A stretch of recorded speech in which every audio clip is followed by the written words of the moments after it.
여러분 안녕하십니까? 정치가 제대로 작동하지 않고 있습니다. 내년도 예산안과 각종 법안 처리, 그리고 행안부 장관 해임 건의안을 두고 여야가 팽팽하게 맞서면서 전국이 꽉 막혀 있는데요. 일요진단 라이브에서는 2주 전 야당 원내 지도부 의견을 들은 데 이어서 오늘은 주호영 국민의힘 원내대표와 함께 각종 현안에 대한 여당의 입장 알아보겠습니다. 이어지는 순서에서는 여성가족부 폐지와 관련해서 김현숙 여성가족부 장관과 민주당 양이원영 의원의 토론이 준비되어 있습니다. 일요진단 라이브 지금 바로 시작합니다.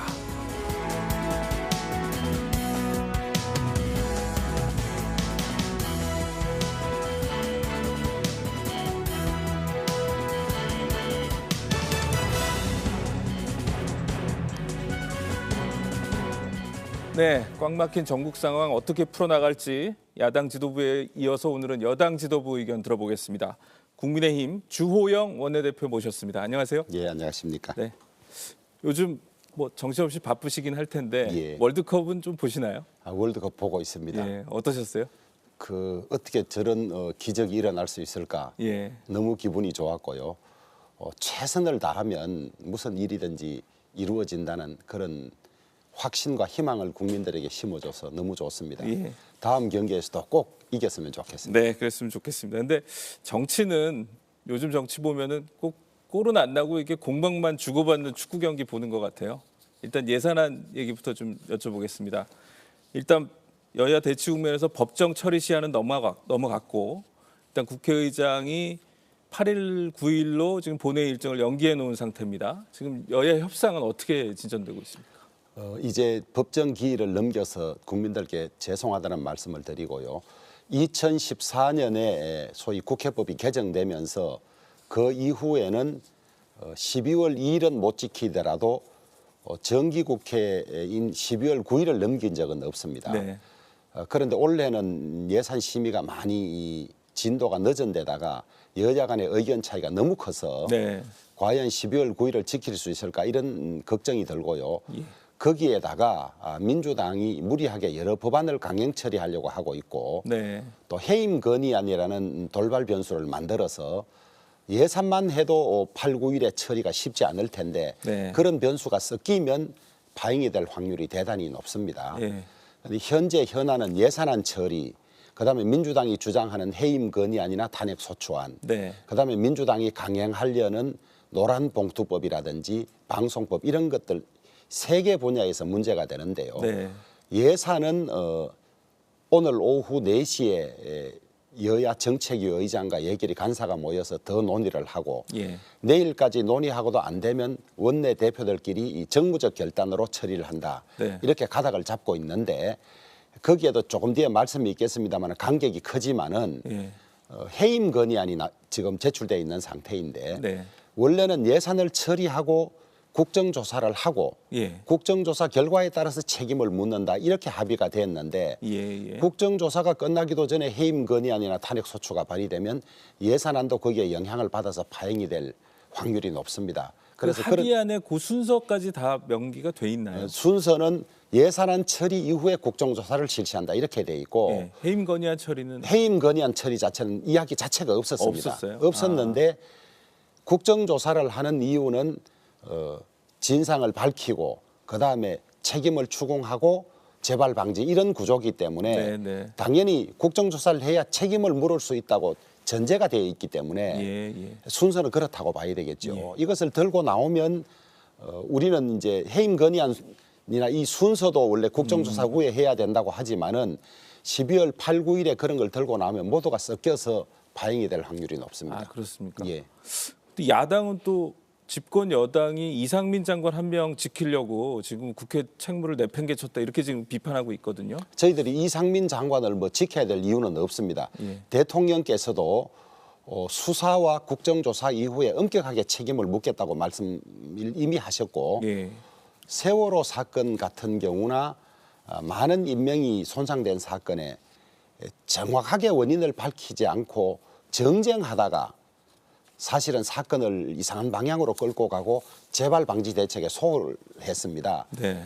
또 국정조사 자체도 강제적 수단이 없기 때문에 정확하게는 강제적 수단이 있는 수사를 통해서 밝히는 것이 최고 정확하고 세월호 사건의 경우에 보면 9차례 진상조사를 했습니다마는 수사보다 더 밝혀진 것이 별로 없는 그런 상황입니다. 네. 그래서 이번에는 우리 국회가 예전의 그런 국회가 실패를 되풀이하지 말자. 네네. 수사 정확하게 보고 그다음에 국정조사 이후에 책임을 묻자. 그런데 지금 이상민 장관이 진상도 밝히고 있지만은 재발 방지 대책도 만들고 있는데 중간에 그만두고 나면 허지부지 돼버리고 또 새 장관이 오면 새 국면이 넘어가 버리기 때문에 저희들이 이상민 장관을 지키려는 목적으로 그런 것이 아니라 네. 두 번 다시는 이런 대형 인명사고가 나지 않도록 지금까지 국회가 잘못한 것을 고치자 그런 차원입니다.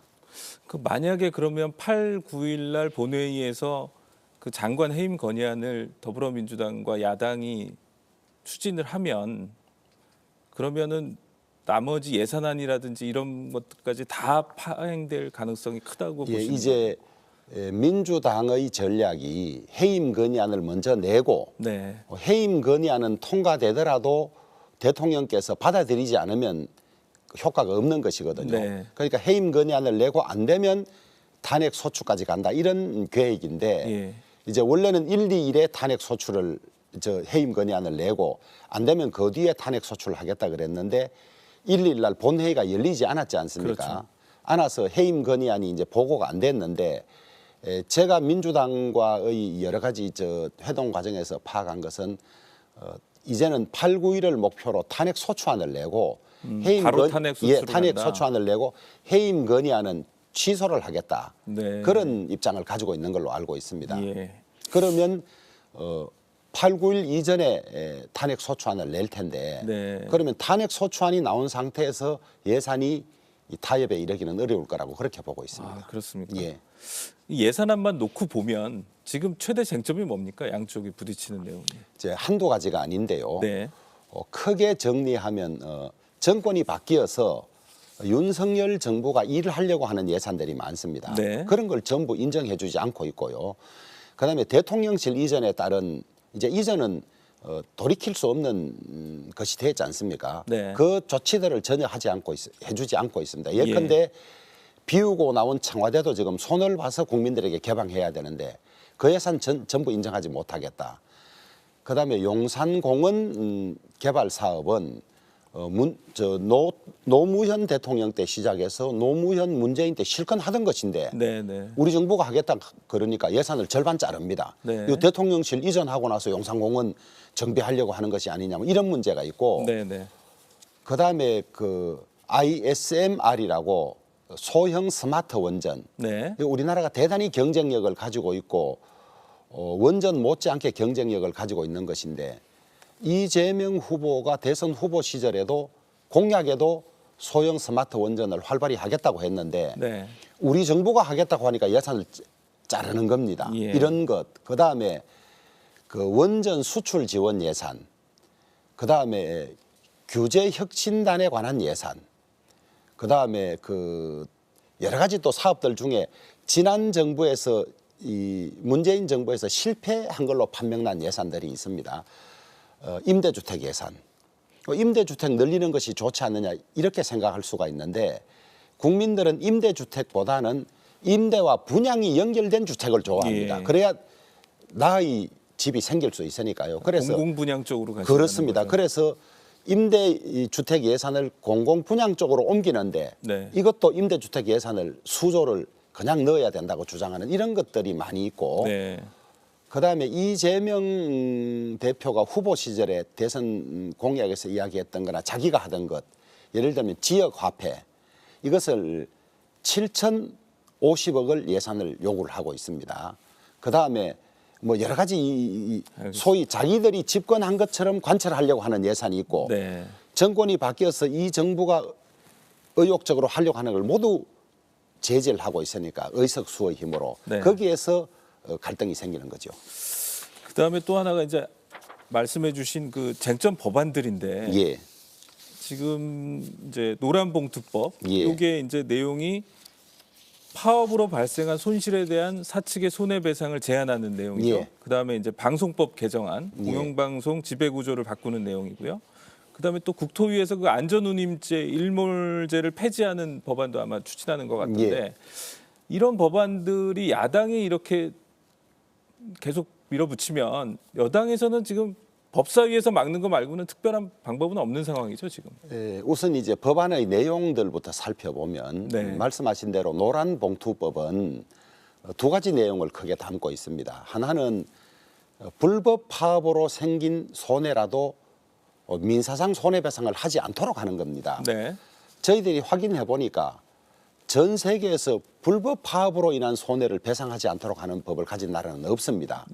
그리고 헌법 원리상으로도 불법으로 생긴 손해를 면제해 주는 것은 그건 법 체계도 맞지가 않습니다. 예. 그러면 사용자가 가지고 있는 불법 파업에 대한 마지막 수단이 불법 파업으로 입은 손해를 배상을 받는 것인데 그것조차 못하게 하면 앞으로 아마 불법 파업 천국이 될 겁니다.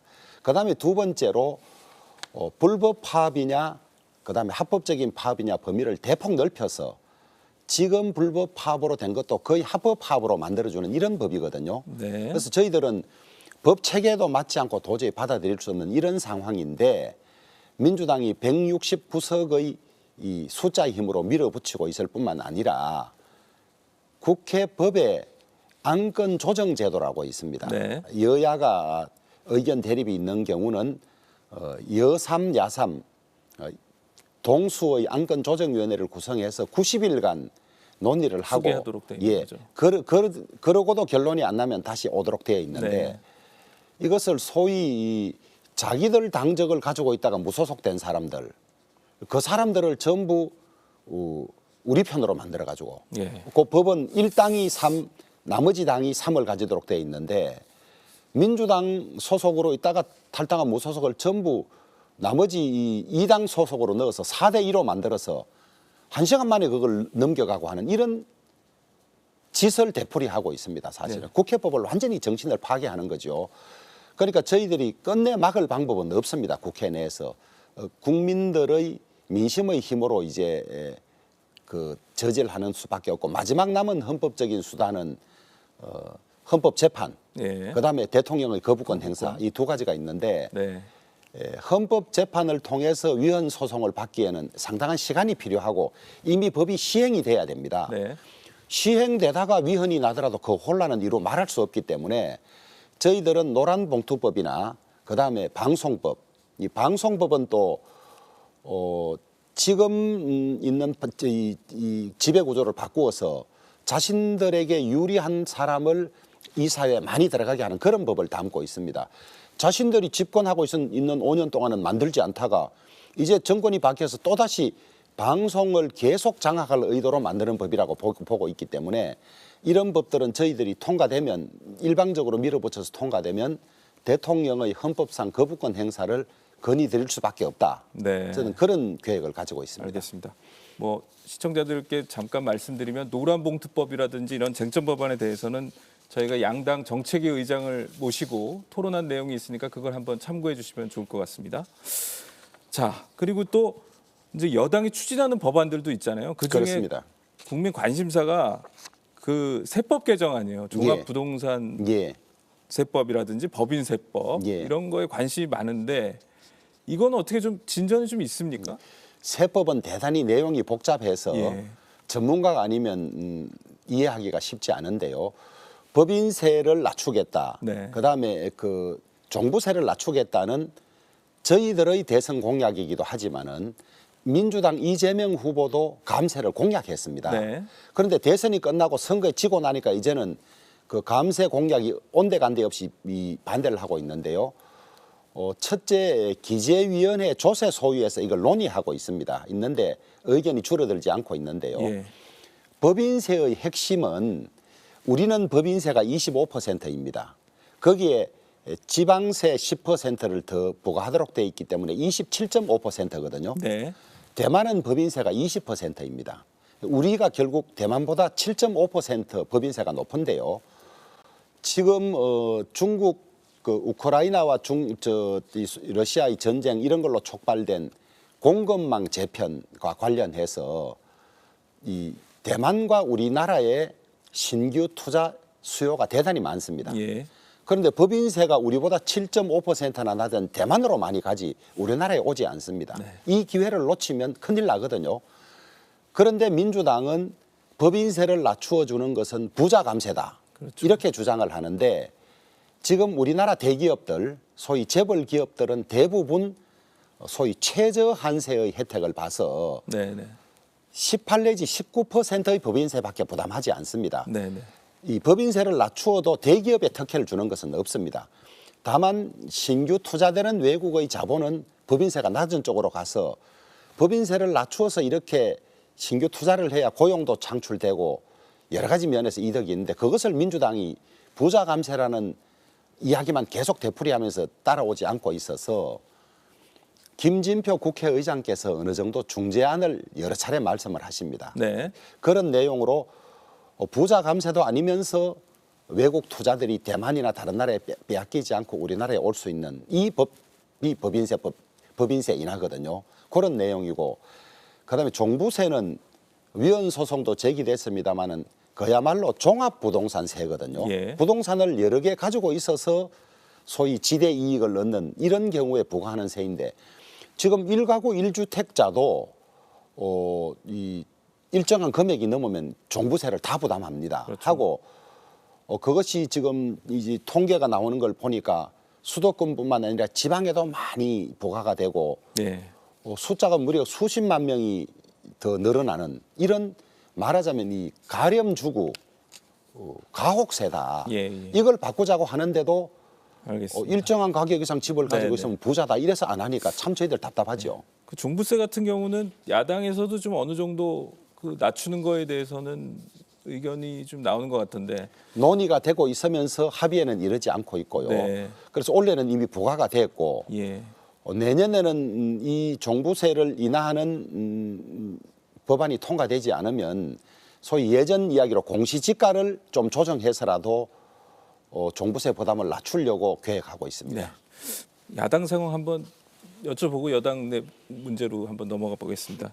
그 이재명 대표 검찰 소환이 임박했다 뭐 이런 지금 이슈가 계속 나오고 있는데 민주당 의원들이나 지지자들은 야당 탄압이다 이렇게 주장을 하고 있고 어떻게 보시나요? 우선 이제 야당 탄압이라는 주장에 관해서는 이 이재명 대표와 관련된 여러 가지 법률 사안, 대장동 사건, 그다음에 성남 FC 후원금 사건, 그다음에 변호사비 대납 사건, 예.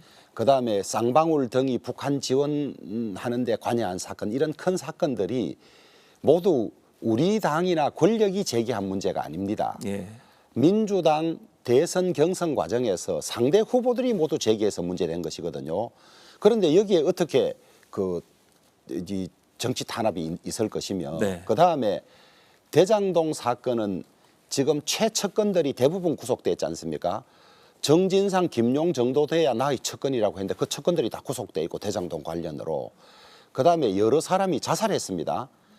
그다음에 이재명 대표가 후보 시절에 경기도지사 시절에 대장동은 내가 설계한 것이라고 했어요. 네. 그런데 어떻게 수사를 안 받고 넘어갈 수가 있겠습니까?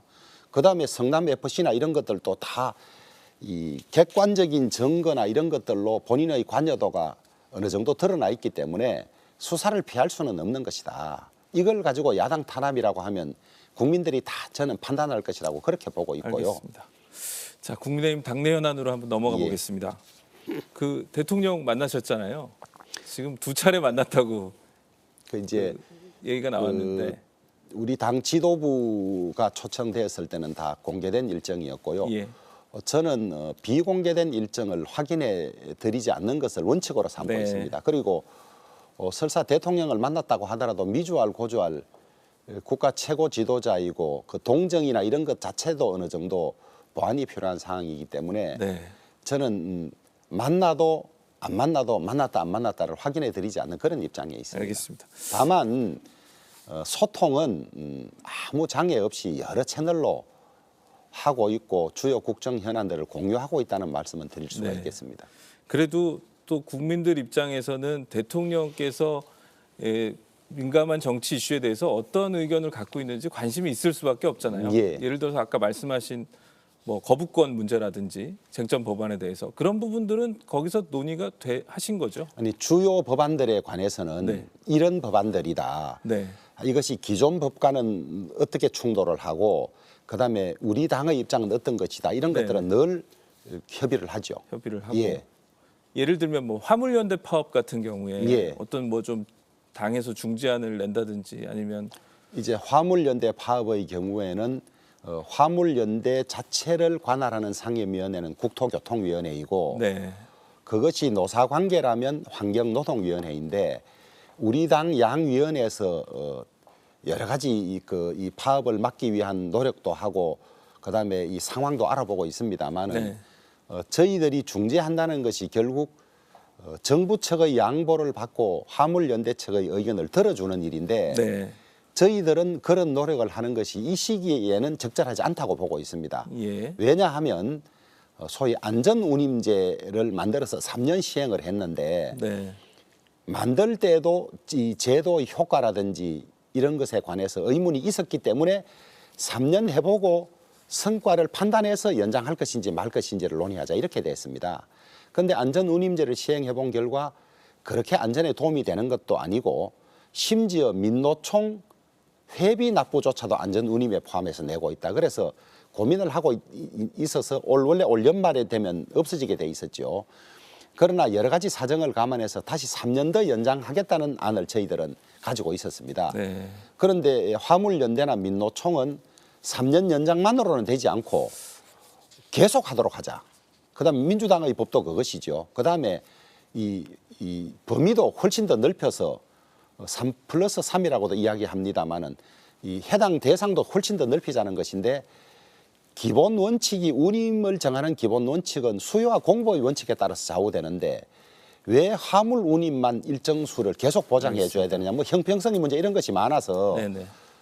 저희들은 그런 데다가 이 화물연대나 민노총의 요구가 노사 근로 환경에 관한 것뿐만 아니라 정권 퇴진까지 들어 있습니다. 그렇기 때문에 저희들은 받아들일 수 없다. 중재 노력도 지금으로서는 난망이다. 이렇게 생각합니다. 그 대통령께서 여당 지도부는 자주 만나시고 여당 의원들하고도 자주 연락을 하신다고 하니까 어떤 느낌을 받냐면 그 포르투갈 전에 벤투 감독이 관중석에 앉아 있었잖아요. 예. 실제로는 경기에 관여 안 한다고 하면서 이렇게 원격 지시를 내리고 있는 거 아니냐 그런 느낌을 받거든요. 아니 그 대통령은 우리 당의 후보로 대통령이 되신 것이고 네. 우리 당의 당원이고 하기 때문에 원래 집권 여당이라는 것이 같이 한 팀이 돼서 그렇죠. 국정과제를 수행하는 것 아니겠습니까? 네, 네. 당이 이 수직적 관계로서 대통령의 일방적인 지시에 끌려간다면 문제지만은 어차피 입법, 사법, 행정으로 분리돼 있고 예. 중요 국정과제들은 국회의 법안이나 예산을 통해서 되는 것이기 때문에 오히려 긴밀한 협의가 없다면 그것이 더 문제죠. 문제이고 저희들은 대통령께서 여당과 협력하지 않는다고 말씀하신 적은 없습니다. 여당과 중립을 지키고 별도로 있어라 이건 아니거든요. 네. 그렇기 때문에 활발한 소통과 협력을 통해서 중요 국정과제를 하는 것은 저희들은 뭐 당연한 것이고 그렇게 해야 되고요. 다만 야당과의 소통이나 협력도 필요한데 네. 그런 부분들은 앞으로 많이 활발해지고 강화될 걸로 그렇게 생각합니다. 네. 그 국민의힘 다음 대표가 누가 될지 관심이 참 많습니다. 총선을 치러야 되니까요. 지금 전당대회 시기는 정진석 비대위원장 임기가 3월 12일까지니까 아마 그 전에 치러지는 걸로 이제 모아진 것 같고 어떤 룰을 가지고 할지 지금 대충 좀 의견이 모아진 게 있나요? 이제 비대위원회의 임기가 6개월이고 비대위원회가 길어지는 것은 바람직하지 않으니까 네. 가급적 3월 12일 안에 전당대회를 치러서 새 지도부를 만들어야 하지 않냐. 이것이 이제 비대위 출범할 때부터 그것이 일반적인 것이죠. 네. 그런데 이제 소위 사고 당협이라 그래서 당협위원장이 없는 곳이 69군데나 되고 네. 이것을 채워야 하는 문제가 있고 당무감사는 제대로 하게 되면 또 여러 달이 걸립니다. 그러면 당무감사 이후에 할 것이냐 그 전에 할 것이냐 이런 문제로 이제 조금 논란이 있었는데요. 대략 비대위원회 1차 임기 전에 새 전당대회가 열려야 하는 것 아니냐는 의견이 많은 것으로 알고 있습니다. 네. 알고 있고 지금 전당대회를 하게 되면 예. 이제 전당대회 규칙을 많이 그렇죠. 정비를 해야 하는데 제일 이제 이 문제가 되는 것이 당원과 여론조사의 비율을 어떻게 할 것이냐입니다. 지금 7대 3이죠. 그렇습니다. 예. 그런데 민주당이 9대 1이었습니다. 예. 그러니까 당 대표를 뽑는데 왜 당원의 뜻이 훨씬 더 중요하지? 일반 국민 심지어 우리 당을 지지하지 않는 국민까지 여론을 들어야 하냐 이런 문제 네. 때문에 네. 민주당처럼 9대 1로 해야 하지 않느냐 이런 주장도 있고요. 예. 그러나 아무리 당 대표라 하더라도 국민 여론이 많이 반영되는 것이 좋지 않냐 그래서 7대 3을 그대로 주장하는 분도 있고 네. 또 그러면 8대 2로 하자 뭐 이런 의견도 있어서 당원들의 논의를 거쳐서 정해야 하는데 다만 또 민주당은 9대 1에서 약간 7대 3 정도로 또 돌아왔어요.